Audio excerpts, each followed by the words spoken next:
Fakta baru kembali mencuat soal jejak akademik Presiden ke-7 RI, Joko Widodo.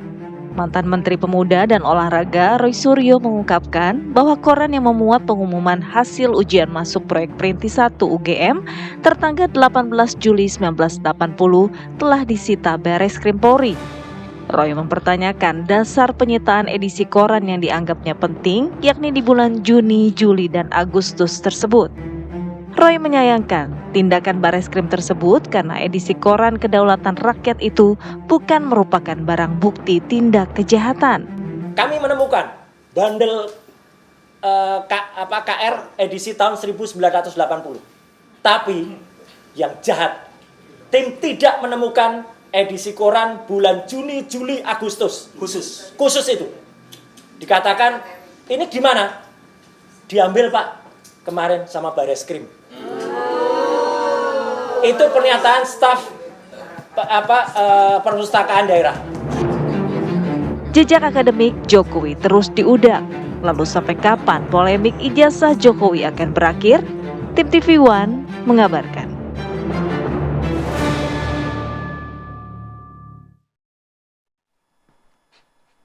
Ya, kembali di Apa Kabar Indonesia Pagi, pemirsa. Kita masih membahas mengenai polemik ijazah Presiden RI ke-7 Joko Widodo yang semakin hari semakin banyak fakta-fakta baru yang dimunculkan. Kemarin ada Universitas Pasar Pramuka. Kemudian ada juga hasil ujian yang raib pengumumannya di koran, disita katanya. Nah, kita apalagi ya? Apalagi selanjutnya? Tidak ada ujungnya sepertinya ini. Makanya kita akan bahas dengan narasumber kita yang sudah hadir di studio dari berbagai perspektif. Betul. Nah, ada Pak Arianto Sutadi, penasehat ahli Kapolri. Selamat pagi, Pak Ari. Pagi, sehat Pak. Alhamdulillah. Terima kasih sudah Media hadir. visit kayaknya Pak Arianto ya. Kemudian Pak Juju Purwantoro, kuasa hukum Roy Suryo. Selamat pagi, Pak Juju. Pak Selamat pagi. Juju. Langsung saya mau ke Pak Juju. Fakta baru apa yang ditemukan oleh Roy Suryo CS yang kemudian juga tadi kita sudah menyaksikan bersama-sama mempermasalahkan koran yang hilang karena menjadi barang bukti dari Bareskrim Polri. Iya, terima kasih atas pertanyaannya. Ya. Kalau informasi atau katakanlah semacam sebutlah bukti baru seperti itu. Memang salah satunya adalah koran Kedaulatan Rakyat itu yang ditemukan pihak kita, ya, yang katanya sudah disita juga oleh pihak Bareskrim ya, seperti itu.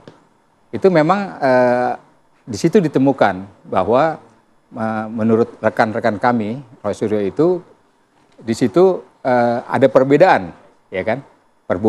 Perbedaan antara kata-kata istilahnya apa di Jawa itu, pon itu ya, dengan yang aslinya. Roy Suryo. Kenapa? Karena rekan Roy Suryo itu sudah mendatangi percetakannya seperti itu dengan mengatakan bahwa yang asli sudah disita. Walaupun kami yakin tentu kalau koran cetakan gitu kan tentunya filenya tidak cuma satu gitu kan. Penerbitnya mungkin punya Penerbitnya arsipnya. punya arsipnya tidak 2 atau 3, mungkin yang tidak terjual kan mungkin juga ada pastinya seperti itu. Jadi artinya dengan dasar itu kami meyakini bahwa dengan data terakhir itu seperti itulah yang data yang sebenarnya yang dikeluarkan oleh penerbit, kan begitu. Tidak seperti apa yang diungkapkan atau dikemukakan oleh pihak Bareskrim seperti itu, yang disita itu seperti itu. Kira-kira begitu. Nah, yang kedua kalau menyangkut bukti baru katakanlah itu peristiwa yang lagi heboh ini, masalah Pasar Pramuka kan gitu. Ya, di mana di situ kemungkinan percetakan di Pramuka itu yang istilahnya untuk percetakan mau model apa lo mau gue siap, gue ada, Palu gada gitu ya. Kan begitu. Nah itu kan oleh saudara Bitor Suryadi itu ditemukan lah katakanlah beliau mengungkapkan dugaan-dugaan yang 90% lebih menurut beliau itu benar bahwa ijazah Jokowi itu dicetak situ berdasarkan teman-temannya informasi yang didapat itu real, walaupun ada yang katanya ketemunya hilang, nggak ketemu gitu ya. Sedang dicari kan, kira-kira. Ada 1-2 orang temannya. Tapi temannya itu yang bersama-sama pada waktu pembuatan di Jalan Pramuka itu 4-5 orang tuh ada. Dari kelompok Solo, katanya istilahnya gitu, Giring Solo, maupun dari Jakarta, yaitu salah satunya Wijayanto itu kan, seperti itu. Kira-kira begitu. Oke, tapi kita ingin fokus dulu mengenai apa yang dipermasalahkan Roy Suryo terkait dengan tidak adanya pengumuman hasil ujian di perpustakaan DIY ya. Bagaimana Pak Ari, apakah memang wajar itu disita untuk penyelidikan oleh Barreskrim?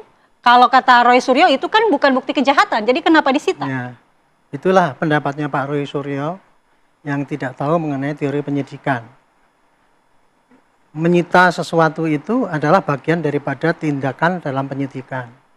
Secara teoritis, penyidik itu diberikan kewenangan untuk menyita apa saja yang dianggap sebagai barang bukti.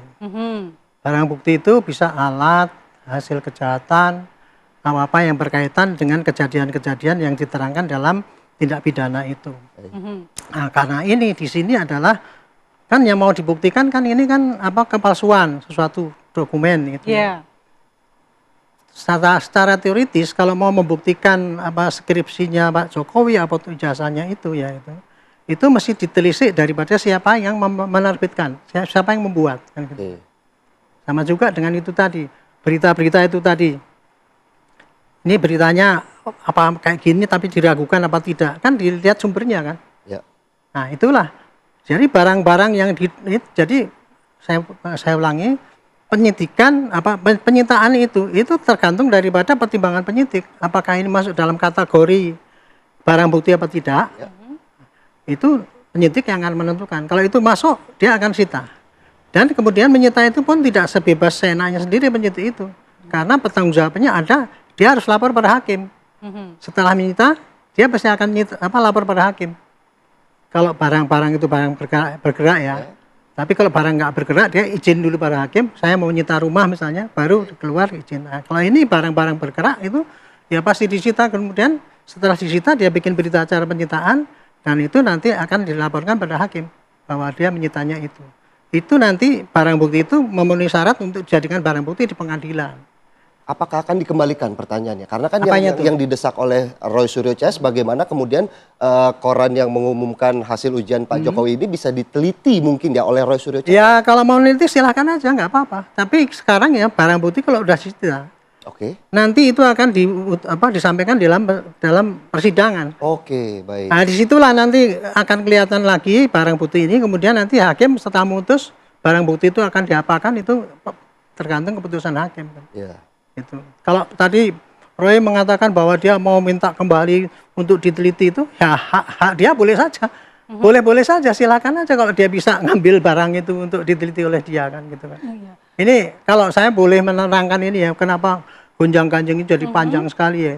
Ini karena beda pendapat ya, beda kemauan, beda niat masing-masing itu untuk saling menunjukkan bukti-bukti bahwa tuduhan dia itu benar. Di satu sisi bahwa Roy Suryo CS itu punya tuduhan bahwa ini palsu gitu ya. Dia mendapatkan bukti-bukti yang banyak. Baik. Sayangnya bukti-bukti ini hanya di media, dia ngomong-ngomong di media gitu. Padahal kalau dia ingin membuktikan bahwa itu palsu, bukti-bukti yang di lapangan ini nanti sampaikan pada penyidik. Ini loh Pak, buktinya ini pada penyidik. Ya kan besok akan dipanggil pasti dia. Nah, Pak, atau kemarin pada waktu klarifikasi itu dia menyampaikan Pak ini loh Pak, bukti-buktinya bahwa ini palsu. Itu sampaikan ke pengadilan supaya itu nanti masuk dalam berkas dan itu bukti itu nanti akan dipertimbangkan di hakim. Tapi kalau enggak seperti ini cuma diceritakan di sana sini ya saya kasihan percuma. Buktinya banyak tapi enggak bernilai untuk dalam pembuktian karena ini pembuktiannya itu nanti ada pada di persidangan bukan di media massa ini. Nah, Pak Juju mungkin ada tanggapannya? Iya tadi menyangkut seharusnya kalau memang menyangkal katakanlah gitu, Bapak, buktikan aja gitu ya. Nah pembuktian ini kan saat ini tidak mungkin kalau ijazah asli Jokowi itu kita minta, ya. Sedangkan tim kami itu udah membuat beliau dari semenjak 2 tahun yang lalu, 3 kali gugatan, 2 kali gugatan perdata di Jakarta dan 1 kali di gugatan pidana di Solo, begitu ya. Dan beliau tidak ada niat untuk menunjukkan sama sekali ijazah aslinya seperti itu. Jadi karena katanya Pak Jokowi punya hak privasi. Ya privasi, tapi kalau sebagai apalagi sekarang saat ini beliau sebagai salah satu pejabat negara di Danantara seperti itu, dan itu merupakan kewajiban sebagai pejabat, dan sebagai seorang presiden 10 tahun yang dipilih oleh rakyat itu harus terbuka, tidak boleh ditutup-tutupi. Tentang pendidikannya, tentang harta kekayaannya aja terbuka, tentang keluarganya juga begitu. Jadi sampai sekarang beliau masih menutupi terus dengan alasan nanti tunjukkan ke pengadilan. Loh, di pengadilan sendiri ya sudah digugat sampai 3 kali. Dan saat ini sedang berlangsung gugatan di Surakarta dan di kota satu lagi ya, Jawa Tengah itu sedang digugat oleh teman-teman kami sebagai perdatanya juga, dan mengatakan lagi sekali lagi, kami tidak akan menunjukkan di persidangan ini. Loh, terus ngomongnya gimana? Tapi Barreskrim sudah membuktikan bahwa itu ijazah asli berdasarkan uji laboratorium forensik. Bagaimana Anda melihat ini? Tapi kita akan lanjutkan usai jeda, kita jeda terlebih dahulu saat lagi.